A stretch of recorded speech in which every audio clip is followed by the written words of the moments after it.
The story begins with Femisha, a girl marked by misfortune, fleeing into the night as her own villagers chase her. The village chief condemns her, declaring that those born without stars, like Femisha, bring bad luck and shouldn't exist. As dawn breaks, Femisha, exhausted, navigates through the forest to her secret hideouts. She gathers her belongings hidden in magic bags, cookware, books, potions, and other necessities, relieved that her pursuers haven't found her main stash. Femisha is no ordinary girl. She's a human reincarnated from another world. Although her memories of her past life are faint, she occasionally hears whispers from it. Resigned to a life devoid of happiness due to her harsh experience, Femisha decides to emotionally detach from her village that has shunned her. While trying to move forward, she struggles to climb a hill, nearly tumbling off a cliff. Femisha longs for practical skills like others in her village. Her past self reminds her not to lament her birth, urging her to start anew. In her journey, Femisha stumbles upon a dumping ground. Her familiarity with the place suggests she's scavenged here before. She rummages through the garbage, finding usable clothes and a map that falls out of a pocket, which could help her navigate.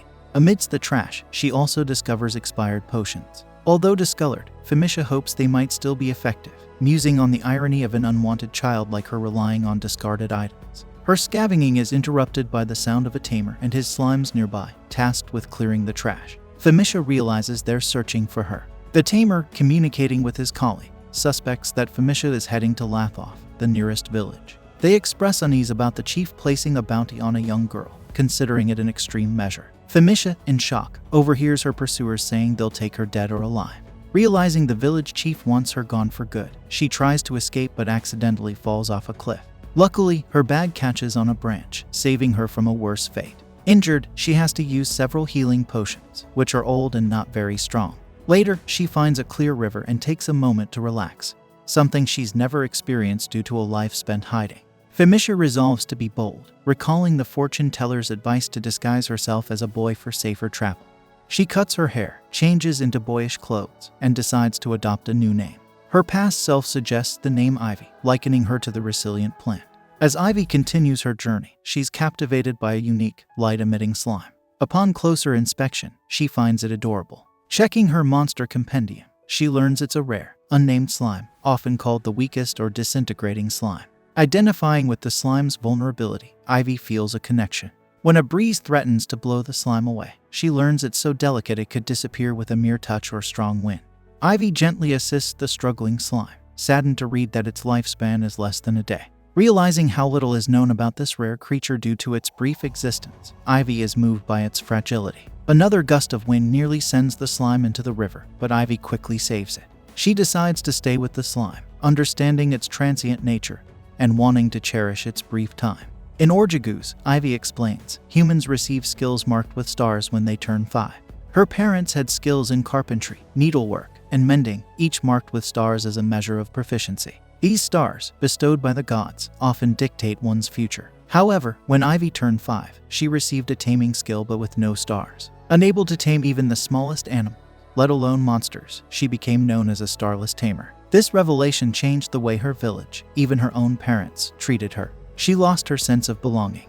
Ivy shares with the slime about her past life and the fortune teller who educated her and gifted her magical bags. These bags could carry numerous items without feeling heavy. Ivy becomes emotional, revealing the fortune teller's recent death, which left her feeling utterly alone.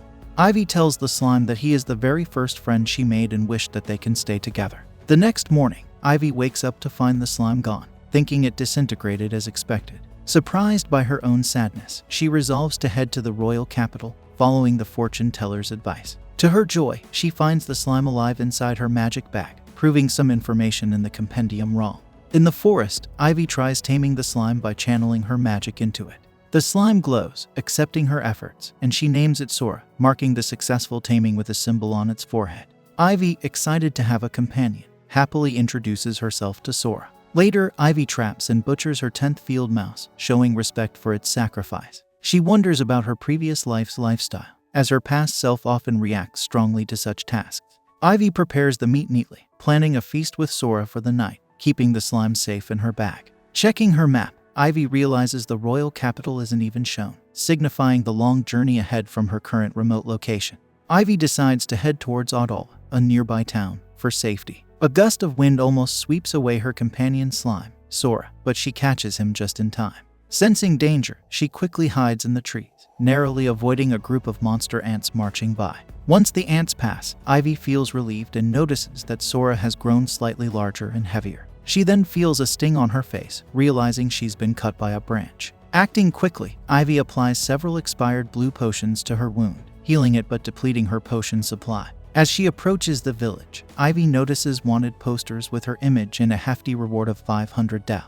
Each poster portrays her differently, making her recognize that she's now a fugitive. In the village, Ivy is struck by how much skills and magic are integrated into everyday life. Passing a bakery, she longs for bread, something she hasn't had in a long time. She also considers selling the field mice she's hunted at a butcher's shop but hesitates. The butcher, sensing her presence with his 2-star odor skill, invites her over and praises the freshness and quality of her catch, offering her 100 Dao for it. He expresses interest in buying more, as most hunters are focused on larger game. With her earnings, Ivy buys bread at an affordable price, amusing the bakery owner with her innocence. The villagers mistake her for a boy, indicating her disguise is effective. Finding a secluded spot, Ivy shares her bread with Sora, but the slime shows no interest in eating.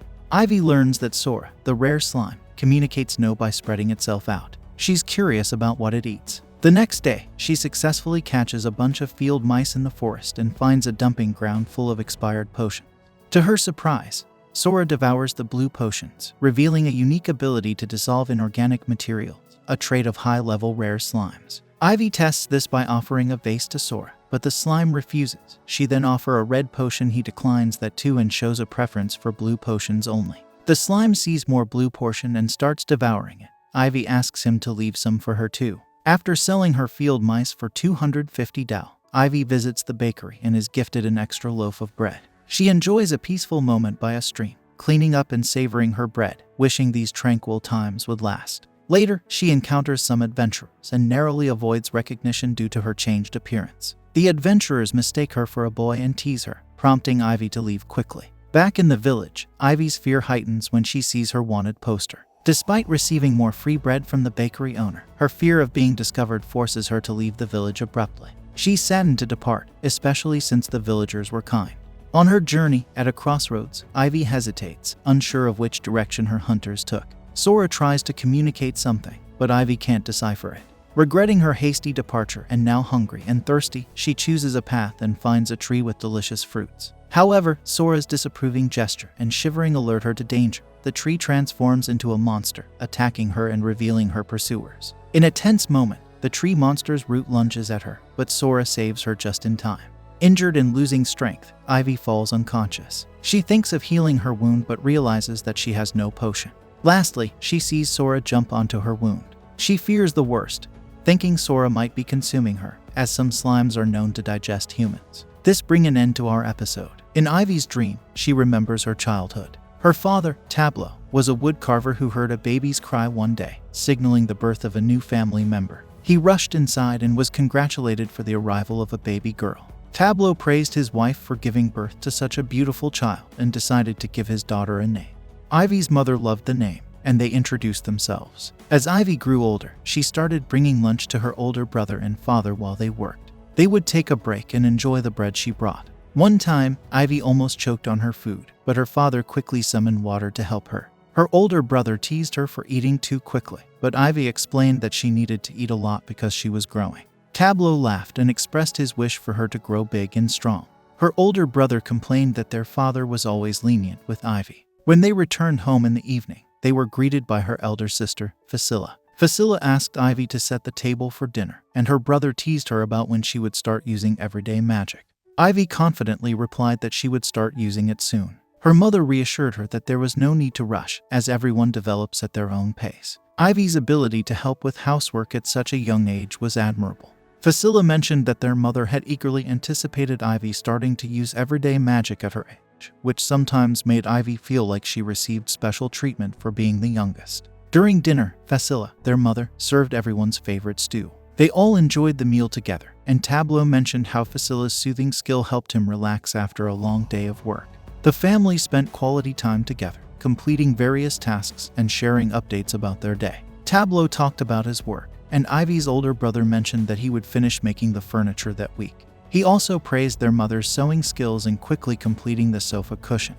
Ivy noticed her mother crying, and she apologized, explaining that she was sewing bridal wear for the shoemaker's daughter. This made her realize that she would do the same for her own daughters in the future. Vasila, one of Ivy's sisters, asked for a fancy dress, and Tableau, the father, felt like that future was far away. Fulfi reassured him it would come quicker than he thought, and Tableau acknowledged that Ivy was already 5 years old.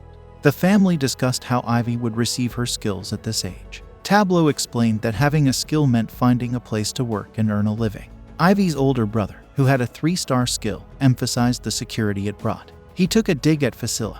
Fulfi asked Ivy what skill she wanted, and Ivy wished for the Tamer skill to be friends with dragons and monsters. Tableau reminded her that skills were gifts from the gods to help them live in their world, and just being friends with creatures might not be enough. To cheer Ivy up, Tableau gave her a freshly carved unicorn. Their family time was interrupted by Luba, the fortune teller, who apologized for coming late but wanted to pray for Ivy's good fortune as it was nearly time for her to receive her skill. Fulfi appreciates the concern and allows it. The fortune teller remembers how young Ivy used to talk about her past life. Ivy's mother complained to Luba, who warned Ivy not to let anyone know about these memories, as it could cause problems. Not even her parents should know about them. The fortune teller finished praying for Ivy, assuring everyone that she would receive a wonderful skill. However, she couldn't predict the exact skill since her fortune-telling ability was only 1 star. Ivy's older brother made disrespectful comments about the 1-star ability, leading his father to scold him, and his mother to apologize to Luba on his behalf. The day of Ivy's skill ceremony arrived, and they went to the church. The priest asked Ivy to dip her finger into the chalice and called upon God to gift her with the power to earn her sustenance. The water levitated, indicating a divine message. It initially confirmed that she had the Tamer skill, making her and her parents happy. However, the bubble burst, and the priest was informed that Ivy had no stars. Her parents were in disbelief, with Tableau thinking it was a mistake. They were told that the divine message couldn't be wrong, and further denial would be considered blasphemous. The priest left in disbelief, considering Ivy abandoned by the gods. Ivy turned to her parents, and her past self likened the situation to an impossibly hard video game.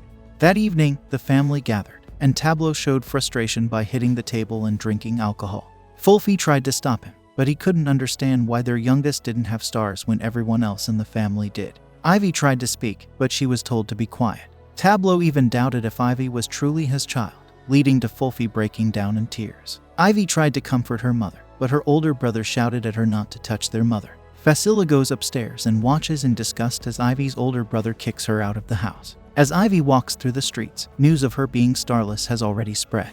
People give her condescending looks, and even the village chief expresses hatred towards her. He tells the villagers that Ivy's starlessness is an omen of impending disasters, and they must gather and prepare for misfortune. Some children throw stones at her because she doesn't have stars. Feeling unwelcome, Ivy decides to leave the village. It starts raining, and she becomes hungry. She tries to eat some berries but realizes they are inedible. Ivy takes refuge in a cave and attempts to use her magic to start a fire, but she faints. When she wakes up, she's under a blanket next to a warm fire, and she's surprised to see Luba. Luba informs her that she has less magical energy than most people and warns her not to overexert herself with magic, as it could endanger her life.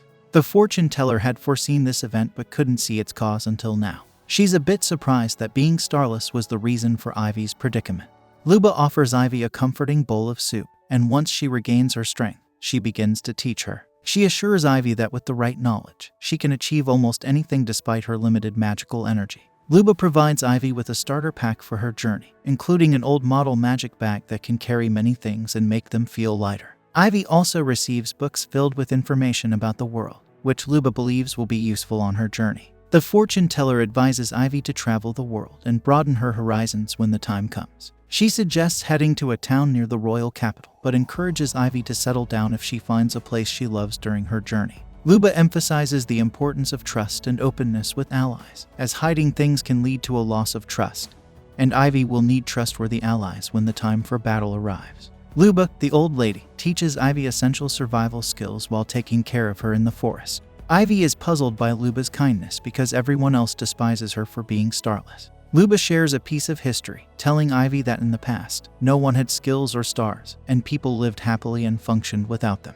After 3 years in the forest, Ivy adapts to her nomadic life and becomes skilled at finding useful things in trash bins. She also learns how to hunt animals for food and cook them properly. One day, while enjoying her meal, Ivy realizes that Luba hasn't visited in a while. She senses a presence nearby and hides, confident that it's not a monster. Ivy extinguishes her fire and hides in the bushes as she recognizes people from her village. She suspects that something has happened there. That evening, she sneaks into the village church and overhears that Luba has passed away. Luba was a vital part of the village, and her death is puzzling, especially as it occurred in the summer due to a cold. Ivy lingers to hear her father report to the village leader, shocked to hear him say they will return her to the gods. Emotional turmoil prevails as she listens to the village leader's hate-filled speech, blaming Ivy for Luba's death and calling her a curse because she is starless. He incites the villagers to hunt Ivy down before she brings disaster to their settlement. Ivy awakens from her dream, thinking she has been captured by her parents. She finds Sora on her wound and falls back asleep. The next morning, she is awakened by her slime familiar, and the familiar jumps on her. Ivy reaches for it and realizes her terrible wound has healed. She understands that the slime wasn't trying to harm her but was helping her. Ivy expresses gratitude to the slime for saving her life and promises to try to live a little longer. This brings an end to episode. If you enjoyed it, then don't forget to like, share and subscribe our channel.